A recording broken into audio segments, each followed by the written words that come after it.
गुरु ग्रह गए तुरत महिमाला, गुरु ग्रह गए तुरत महिमाला। तुरत गए गुरुदेव के समीप एक बार भूपत मन माही है ज्ञान मोरे से सुनाई। और इसके आगे वाली चौपाई है तो गुरुदेव के समीप तुरंत चल पड़े हैं। और जैसे ही गुरुदेव के समीप गए हैं, गुरु ग्रह गए चरण लाग कर विनय विशाला, विनय विशाला।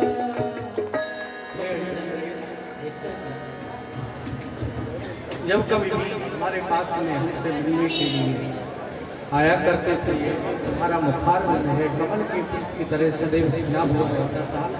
परंतु आज उदासी के चिन्ह दृष्टिगोचर हो रहे हैं।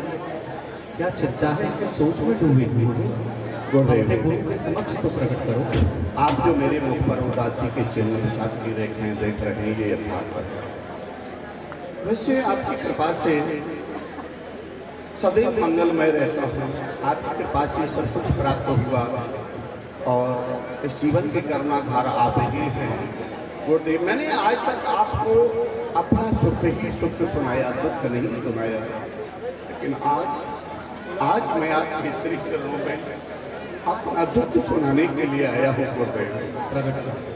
गुरुदेव, आज आपके शिष्य को एक बड़े संकट में घेर लिया। मैं शोक समुद्र में डूबा जा रहा हूँ, विचार कर रहा हूँ क्या कुछ दिन के पश्चात संसार मुझे इस तरह से भूल जाएगा मानो तो दशरथ इस संसार में आया ही नहीं। मेरे पूर्वजों का नाम भी डूब जाएगा मेरे समाप्त होते ही। कहने का अभिप्राय ये है गुरुदेव, मुझे सब कुछ प्राप्त हुआ है आपकी कृपा से, लेकिन एक संतान का अभाव मुझे महलों में दिखाई दे रहा है। जो नहीं संतान तो इच्छा नहीं धन धाम की। मैं क्या करूंगा? जो मुझे वैभव प्राप्त हुआ है गुरुदेव, इसका क्या करूं मैं बिना संतान के? क्योंकि चली जाती है आयु, भरोसा क्या प्राण का स्वामी। आयु का दीपक न जाने कब बुझ जाए कोई पता नहीं। चली जाती है आयु, भरोसा क्या प्राण का स्वामी। नहीं देखा है आज तक मैंने मुख संतान का स्वामी। करेगा कौन चिंता मेरी लाश तक उठने की? चिता भी राह देखेगी उसे अग्नि तक लगाने की। गुरुदेव, कोई संतान आपकी कृपा से हो जाए, पूर्वजों को तर्पण करने के लिए, राज्य को चलाने के लिए, मेरा नाम चलाने के लिए, मेरा अंतिम संस्कार करने के लिए गुरुदेव। बस अधिक पुत्रों की कामना नहीं है, केवल एक हो जाए। एक के नाम सुपुत्रिणी विद्यायुक्तेन साधना आलाम्यतम फलम सर्वम यथा चंद्रेन सर्वरी। अधिक नहीं हो, एक पुत्र हो। आज से पूर्व आपने ये बता हमें पहले कभी नहीं बताया, और यदि आपने बताया होता तो अब तक तो आपको पुत्र रत्न की प्राप्ति हो गई होती।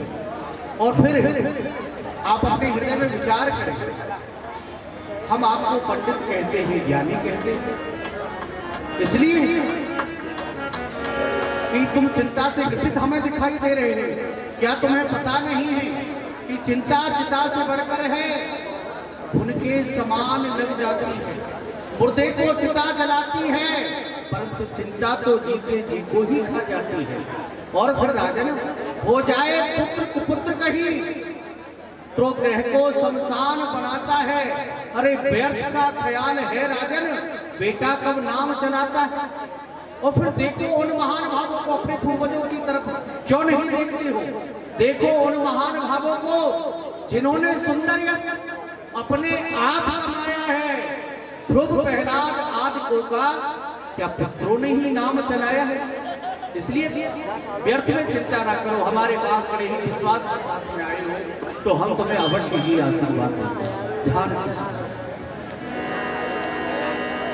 धरहु धीर होई है सुत नारी, धरहु धीर होई है सुत चारी। प्रभुवन विदित भगत भयहारी, प्रभुवन विदित भगत भयहारी।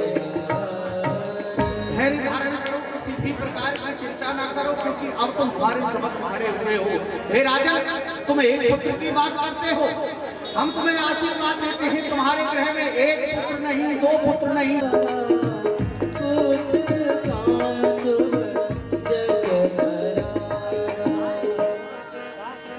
हाँ, यज्ञ करना है। आइए, आचार पद आपको ही दिया है। यज्ञ प्रारंभ हो गया, अनेकों आहुतियां यज्ञ में पड़ी, लेकिन फिर भी अगले दिन प्रकट नहीं हुए। क्या कारण है? मैं जहाँ भी जाता हूँ एक आहुति में अग्निदेव भगवान प्रकट हो जाते हैं, लेकिन यहाँ अभी तक अग्निदेव भगवान प्रकट नहीं हुए। महाराज दशरथ के जो कुल के देवता है वो रंगनाथ भगवान है, इसलिए रंगनाथ भगवान के नाम से मुनिवर आपने एक भी आहुति नहीं दी है, उनके नाम से आहुति दे। ओम रंगनाथाय नाथाय नमः स्वाहा। भगत सहित मुनि आहुति दीने, भगत सहित मुनि आहुति दीने, प्रगटे अग्नि चरु करे, प्रगटे अग्नि चरु करे, प्रगटे अग्नि चरु करे।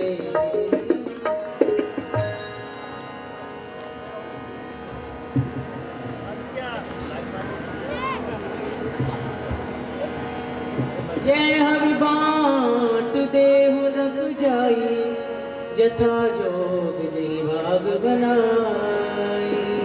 जो वशिष्ठ कछुर दे विचारा, सकल काज भासे दो तुम्हारा।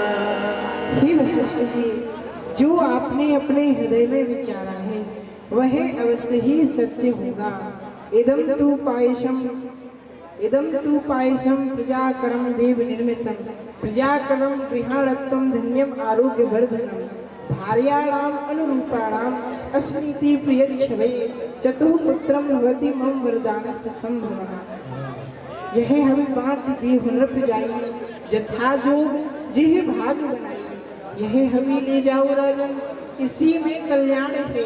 पुत्र होंगे 4 तुम्हारे, यही मेरा वरदान है। बोलिए अग्निदेव भगवान की जय हो। हे राजन, अग्निदेव भगवान ने प्रसन्न होकर के जो हरि प्रसाद आपको दिया है, आप इसे महलों के लिए ले जाएं, और जो रानी जिस योग्य हो उसकी योग्यता के हिसाब से इस हरि प्रसाद का आप ग्रहण करें। जो आज्ञा को है। और हम आश्रम पे ही चलते हैं वहीं। हाँ हाँ, आप हमारे साथ में चलिए, कुछ देर हवन वहाँ सत्संग पे भी करेंगे, हाँ। सत्संग करेंगे। और यहाँ चतुर्गुरु ने आज्ञा तो